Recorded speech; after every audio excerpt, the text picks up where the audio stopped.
In this video, we are going to set up our iOS penetration testing lab practically, and we are going to understand what is secure store environment and how to configure it and the architecture of the lab. I hope we all know the basics of networking and what is virtualization, but I will give you a small brief. So we have a iOS client configuration which requires you to install a application bundle on the hardware, that is iOS and the operating system version. We have a fully isolated 3-tier lab setup for vulnerability testing and iOS application vulnerability testing. The first one is a bridge connection and network mode. So we have a virtual system OVA file and we have the applications.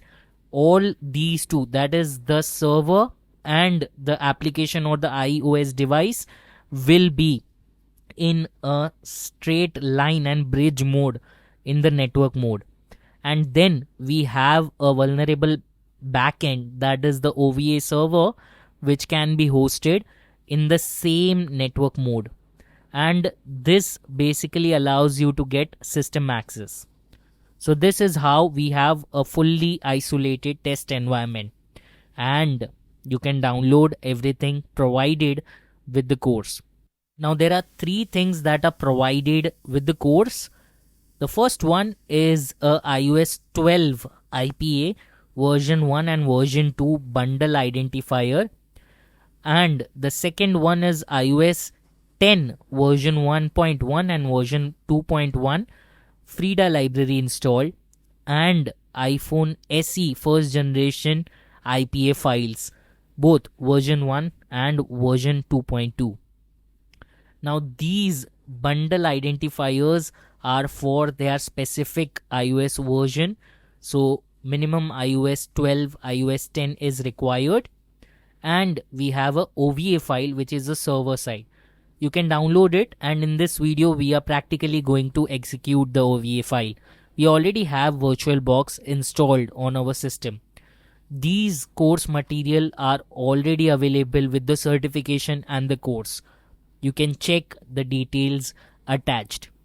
Now before starting the backend server, we need to understand how the virtualization is working.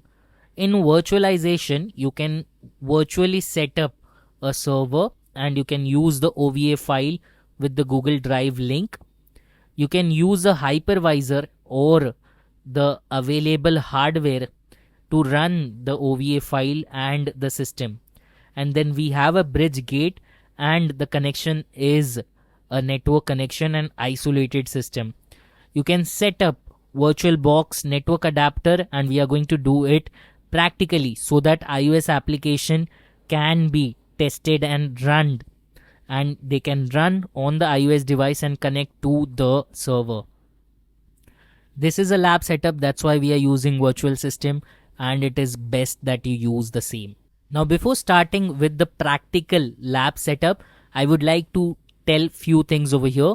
In application level authentication, the username and password is secure store, and similarly in system level authentication for the virtual machine, the username password is secure store.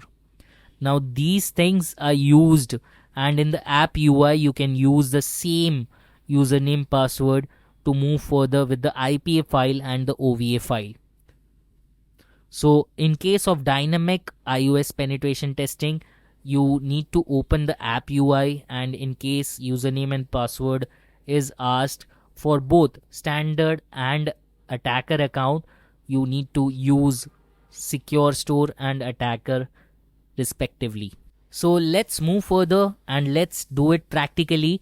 The first thing that you need to understand is there is a checklist. On the client side, you need to use device OS that corresponds to your iOS version. The network state should be VirtualBox and bridge adapter.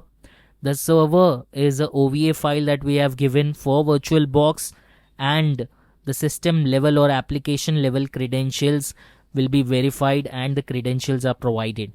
So let's do it practically.